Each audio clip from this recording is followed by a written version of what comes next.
your Friday fitness tip. I've got my favorite tools out here, my kettlebells. Today, we're going to talk about a kettlebell row, all right? And this is a row from a lunge. There's a lot of different ways you can do rows. What rows work is they work your large muscle systems of the back. They work your latissimus dorsi. That muscle starts right about here, goes all the way up around your shoulder blade. Looks kind of like a tri-tip. And I'm not even hungry. Well, I'm a little hungry. Looks like a tri-tip. All right. You're also working your bicep and your forearm, your grip strength. I love rows because you can lift really heavy and you feel really powerful after you do them. So, but what I want to talk about is technique here. There's a couple different ways you can do rows. Some people call these lawnmowers. You can pull back. I'm gonna mimic the motion with the weight. What I want you to do is I want you to get in a lunge. This arm is super important.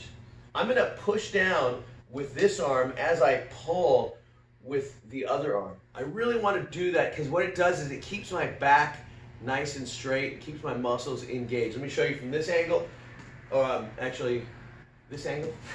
So I'm here, my forearm is on my quad, and I'm pulling. So you can do it a couple different ways. You can pull straight up, which I'm going to show you in a moment, or you can also pull from the foot to the hip. You can get like kind of a larger range of motion. It really depends on how you want to work that muscle system. I'm going to show you both right now. So I'm going to get it kind of at an angle here. I'm going to show you the one that I like to do the most. I'm going to pull from my foot to my hip in like a crank motion.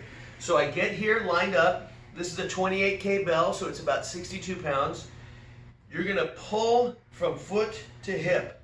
So the motion is like this, and I want to keep my body straight. I want my back to look like a launching pad.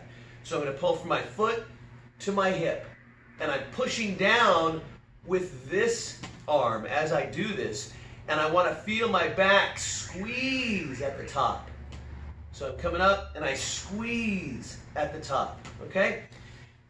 Now, I'm going to show you, let's see, we did that angle so you can see from that side, but what I want to show you is another way you can row. This one I'm going to row pretty much straight up and down. So I've got the bell here.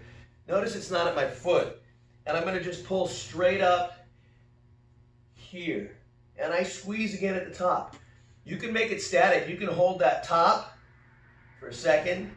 Give yourself a little static pause.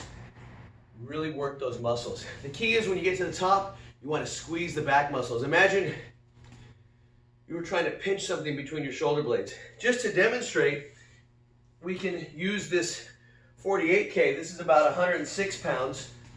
You can do the same exercise. It's heavier weight. You're going to do less reps. Don't be afraid that you're going to get bulky. You're going to increase strength. You're going to burn fat. You don't have to think about the fact that you're going to get huge because that's not necessarily the case. So I'm going to pull, and I pull from here up and back down. Okay? So I'm up. I breathe out. I breathe in as I go down, out as I go up. So I'm down, I'm going to breathe out. So let me get my breath in. That allows me to use that oxygen to feel the muscles. So that's the kettlebell row from the lunge. One last tip. You can be with straight leg in the back. You can have it slightly bent. That is less consequential, less important than a straight back and pushing with that arm. All right, so that's a kettlebell row. By the way, you can do this with dumbbells too. It does not have to be kettlebells, all right? We're here at North Orange County Martial Arts. That's your Friday fitness tip, kettlebell row.